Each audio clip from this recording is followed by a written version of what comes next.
नमस्कार मित्रांनो, तुमचं परत एकदा मनापासून स्वागत करतो मी या नवीन ब्लॉगवर। तर आज मी आलो आहे दौलताबाद किल्ला पाहण्यासाठी। तर या व्हिडिओमध्ये मी तुम्हाला या किल्ल्याबद्दल संपूर्ण माहिती तर देणारच आहे, पण आणखीन एक मस्त माहिती देणार आहे, एक रोमांचक माहिती। इथे शत्रू कसा पोहोचू नव्हता शकत, या किल्ल्याला अभेद्य किल्ला म्हणून का ओळखला जायचा। तर चला आज आपण पाहूया हा किल्ला, आणि हा व्लॉग तुम्ही शेवटपर्यंत पाहणारच याची मला खात्री आहे, कारण की मी इन्फॉर्मेशनच तुम्हाला अशी देणार आहे, अंगावर तुमच्या काटे येतील अशी इथे माहिती आहे। तर चला आता आपण जाऊया हा किल्ला पाहण्यासाठी।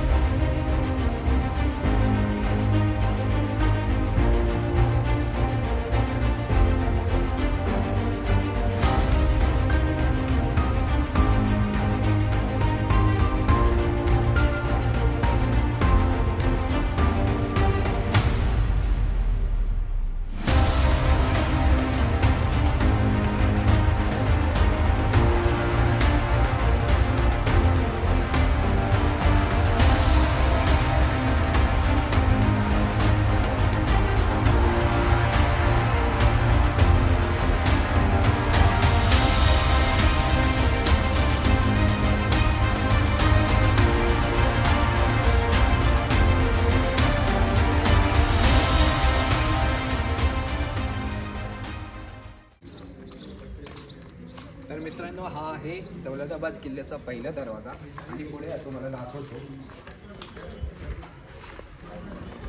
तर या किल्ल्याला अभेद्य किल्ला म्हणून ओळखले जाते। जेव्हा तुम्ही या गेटमधून एंट्री करता, म्हणजे जेव्हा शत्रू या गेटमधून पुढे येईल, तेव्हा हे बघा इथं बुरुज आहे, वरती इथे बुरुज आहे। जसा शत्रू या दरवाज्यातून पुढे येईल, या किल्ल्याचे किल्लेदार इथून गरम गरम तेल टाकत असत।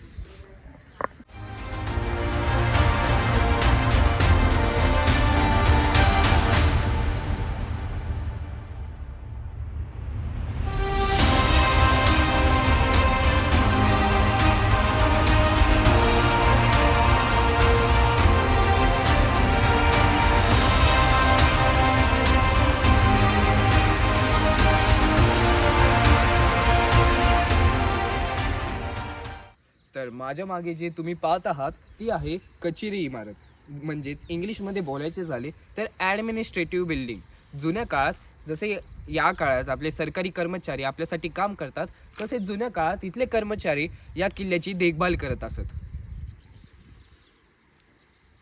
तर माझ्या मागे जे तुम्ही टावर पाहत आहात ती आहे चांद मिनार।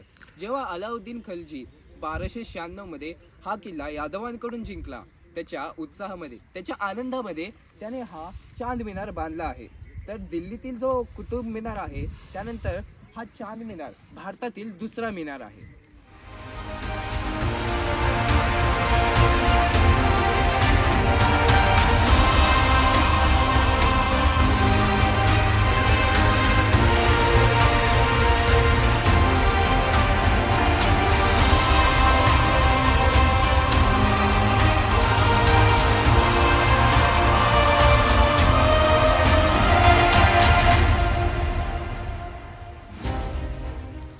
हे आहे हत्ती हौद। जेव्हा अलाउद्दीन खलजी हा किल्ला जिंकला होता, तेव्हा त्याने दिल्लीची जी राजधानी आहे त्याला इथे स्थलांतरित केले होते। मग हे हत्ती हौद सैन्याच्या पाण्यासाठी, पिण्यासाठी वापरण्यात येत असे, पण नंतर त्याने परत इथली राजधानी दिल्लीकडे वळवली, आणि मग या हत्ती हौदाचे काहीच काम राहिले नाही, म्हणून येथील लोक इथे पोहण्यासाठी ह्याचा वापर करत असत।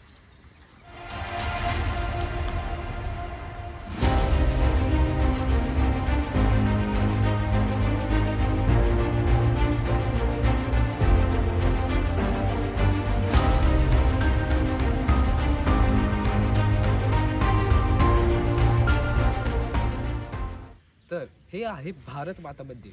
हे या किल्ल्यावरील सर्वात प्राचीन मंदिर आहे। जेव्हा अलाउद्दीन खलजीने हा किल्ला जिंकला, तेव्हा हे मंदिर पाडून येथे मकबरा उभारला होता, पण नंतर स्वातंत्र्यानंतर कॉन्ट्रोवर्सी झाली, आणि पुन्हा आपले जे लीडर्स होते त्या काळाचे, त्यांनी ठरवले की हा मकबरा पाडून येथे आपण मंदिर बनवायचे, आणि म्हणूनच येथे आज भारत मातेची मूर्ती आहे, आणि म्हणूनच या मंदिराचे नाव भारत माता मंदिर म्हणून ठेवले आहे।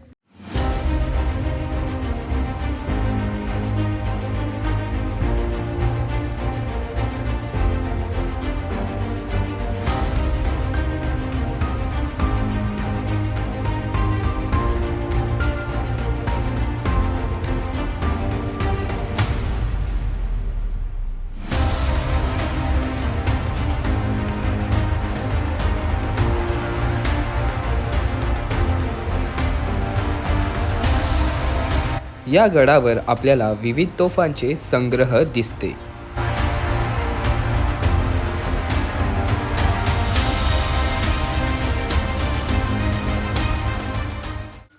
तर हा आहे या किल्ल्याचा दुसरा दरवाजा आणि येथे तुम्ही पाहू शकता मागे ओपन स्पेस आहे.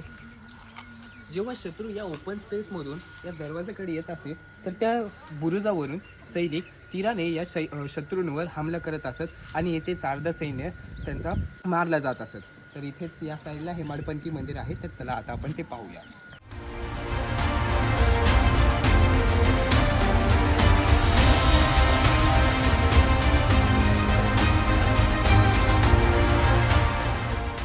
हे आहे हेमाडपंथी मंदिर, पण इथल्या मूर्ती अलाउद्दीन खिलजीच्या काळात तबाह केल्या गेल्या आहेत. तर तुम्ही पाहू शकता तिथे मूर्तीच नाही आहे.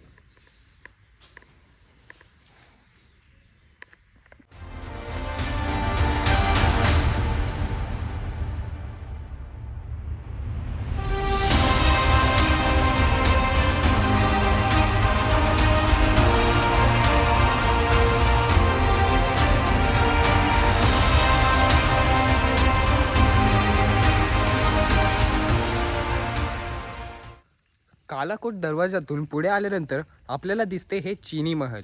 येथेच औरंगजेबाने जेव्हा अब्दुल हसन तानाशहाला हरवल्यानंतर त्याला इथेच कैद केले होते. तर तिथे चीनी महल होते तुमच्या मागे, नंतर तिथे काळाकोट दरवाजा होता आणि नंतर थोडंसं पुढं आल्यावर आपल्याला इथे एक अंडरग्राऊंड रूम भेटते. तर या रूममध्ये या रूमचे काय काम असेल, तर जेव्हा शत्रू समोरून येत असेल तेव्हा येथे सैनिक लपून बसत असत आणि त्यांच्यावर घातक हमला करत असेल ते पण लपून. तर बघा इथे खाली अंडरग्राऊंड रूम आहे. तर आता बघा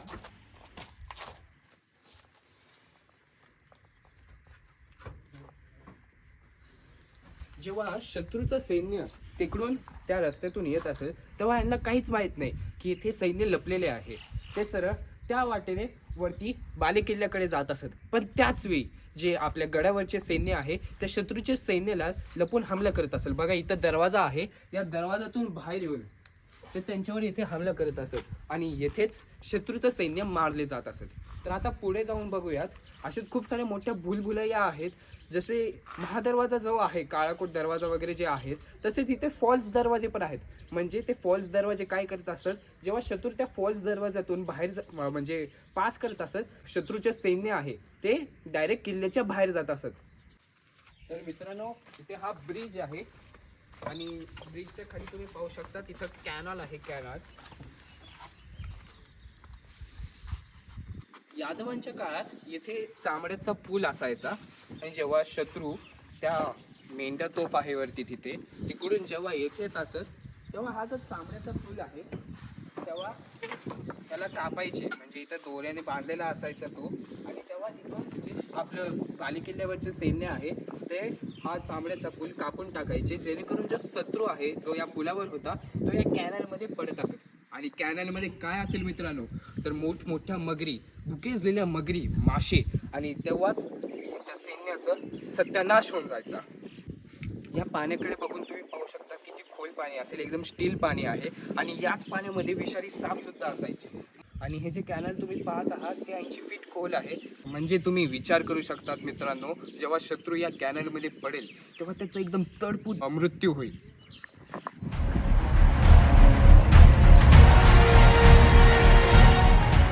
तर ही आहे मेंढ्या तोफ. ही या किल्ल्यावरील सर्वात मोठी तोफ आहे.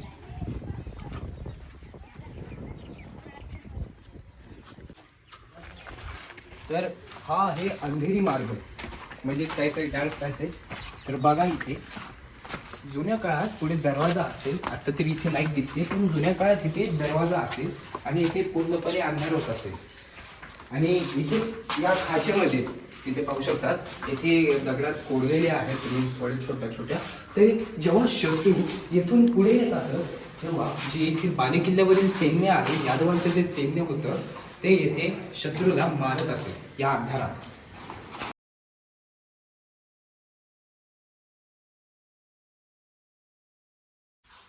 तर जे शाहिलेले शत्रू आहेत ते पुढे आल्यानंतर बघा इथे मोठी अशी बुरुज आहेत तर वरती जे बुरुज आहेत त्याच्या वरती तर जे बारीक किल्ल्यावरील सैन्य आहे, ते त्या शत्रूला बाणांनी गरम तेलाने येथेच मारून देत असेल. तर ही जी वाट तुम्ही पाहत आहात ती नंतर गव्हर्नमेंटने बनवली आहे, पण जी जुन्या काळातील वाट आहे ती या खड्ड्यातून आहे. जेव्हा शत्रू या खड्ड्यातून पुढे येत असेल तेव्हा या किल्ल्यावरील जे सैन्य आहे ते शत्रूंचे मुंडके त्यांच्या धडापासून तलवारीने वेगळे करत असतात. तर येथे चालू होते या किल्ल्याची भुलभुलैया. तर बघा इथे दगडांमध्ये पायऱ्या कोरल्या गेल्या आहेत आणि वरती तिथे रूम आहे बघा. तिथे या किल्ल्यावरील सैन्य लपून बसत असत आणि जेव्हा शत्रू या ओपन पॅसेजमध्ये येत असेल तेव्हा तिथून त्याच्यावर बाणाने हमला केला जायचा. आणि नंतर जे भयभीत शत्रू आहे ते इथे पुढे येऊन आपले प्राण वाचवण्यासाठी या खड्ड्यातून जात असेल पुढं. पण काय ना मित्रांनो, हा पुढे खड्डा कुठेही नाही तर त्या कॅनलमध्ये जाऊन मिळतो. आणि याच कॅनलमध्ये आहेत खतरनाक मगरी, विषारी साप आणि मांस खाणारे मासे.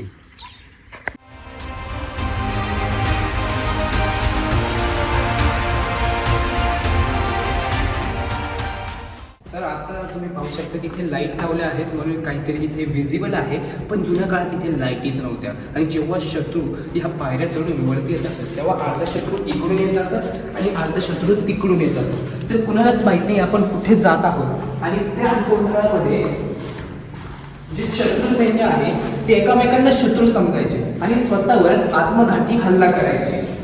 बघा पुढे इकडे जायचे, इकडे जायचे का इकडे जायचे शत्रूला काहीच ठाऊक नाही. आणि ह्याचाच फायदा सैन्य या किल्ल्यावरील सैन्य यूज करायचे. काही शत्रू लोक इथून यायचे तर काही शत्रू लोक इथून यायचे आणि त्या एकामेकांनाच वाटायचे की आपण एकामेकांचे शत्रू आहोत आणि येथेच रक्तपात होऊन जायचा. आता जेव्हा ती बघा ती वाट आहे, शत्रू तिकडून येत असत आणि जे किल्ल्यावरील सैन्य आहे ते इथे लपून बसायचे. आणि जेव्हाच शत्रू समोरून येत असत तेव्हा इथे लपलेले सैन्य त्यांच्यावर आक्रमण करायचे.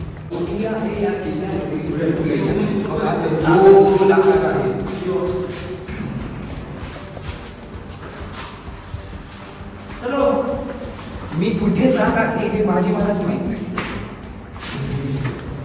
आणि ही जी भूगोलही आहे ही बालेकिल्ल्यावर जाण्याचा एकमेव मार्ग आहे. तर तुम्ही विचार करू शकता त्या भूगोलमधून मार्ग काढता काढताच अर्धे शत्रू तर दमून जायचे आणि येथेच मरत असत ते शत्रू. तर मित्रांनो ही खाच आहे इथे. तर येथे तेल गरम करत असत जे सैन्य आहे ते इथे तेल गरम करायचे. आणि येथे वरती खाच आहे बघा, वरती खाच आहे आणि याच खाचेतून ते दुसऱ्या वाटेवर गरम तेल ओतायचे शत्रू सैन्यावर. आणि बघा आता तिकडे एक वेगळाच रस्ता आहे, तुम्ही पाहू शकता तिकडे वेगळाच रस्ता आहे आणि येथे वेगळाच रस्ता आहे.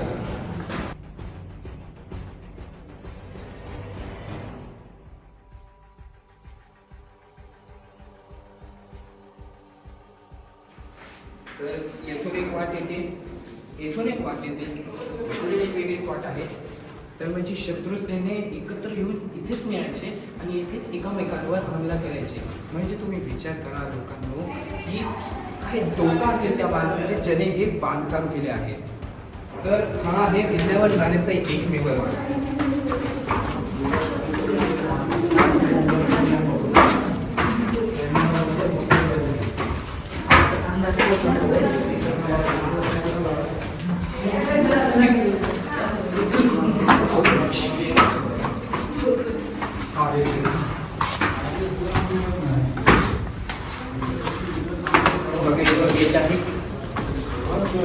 आणि येतेच कुठे शत्रूला उजाड भेटेल. तर मित्रांनो हा पूर्ण खडक आहे आणि याच खडकांमध्ये ही भुलभुलैया कोरली गेली आहे. आणि याच खडकामधून ही वाट जाते ही बालेकिल्ल्याकडे.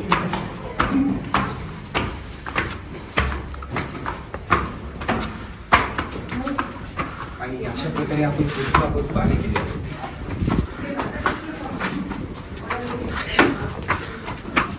शत्रू सैन्याला आत येण्यापासून रोखण्यासाठी हा दरवाजा बनवला होता. चारही बाजूंनी तटबंदी असल्यामुळे हा किल्ला सुरक्षित होता.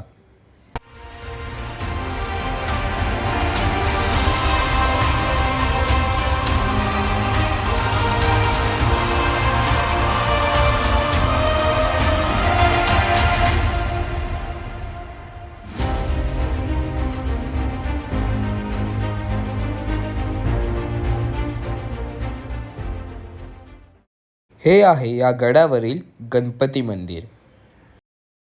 आता भूलभुलैया पार केल्यानंतर महालाकडे जाण्यासाठी या पायऱ्या बनवल्या आहेत.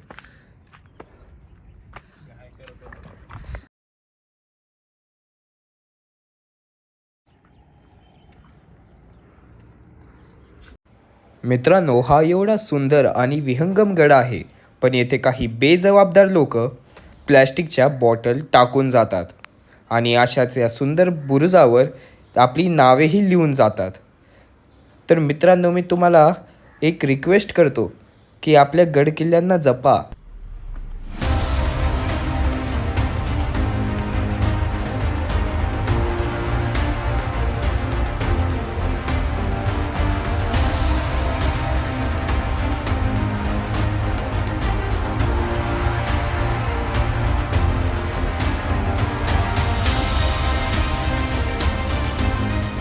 तर मित्रांनो, मी तुम्हाला या गडाचा इतिहास सांगतो. हा जो किल्ला आहे तो यादवांनी बांधला आणि 1296 मध्ये अलाउद्दीन खलजीने हा किल्ला काबीज केला. पण तुम्हाला असा एक डाऊट येईल की हा जर किल्ला अभेद्य किल्ला होता तर अलाउद्दीन खलजीने हा किल्ला कसा जिंकला. अलाउद्दीन खलजीने आपले गुप्तहेर या किल्ल्यामध्ये तैनात केले आणि हे जे तैनात केलेले गुप्तहेर होते धान्य कोठारमध्ये काम करायचे. आणि मग त्यांनी काय केले की जे आपले धान्याचे जे पोते आहेत त्यांच्या जागी मिठाचे पोते येथे आणून ठेवले आणि या यादव राजाला चुकीची माहिती दिली की आपल्याकडे धान्याचा खूप मोठा साठा आहे. आणि मग जेव्हा अलाउद्दीन खलजी येथे आला आक्रमणासाठी तेव्हा राजाची खूप मोठी फजिती झाली आणि सहज हा जो किल्ला आहे तो अलाउद्दीन खलजीने ताब्यात घेतला आणि जिंकला. गडावर आपल्याला प्राचीन मूर्त्यांचा संग्रह पाहायला मिळतो.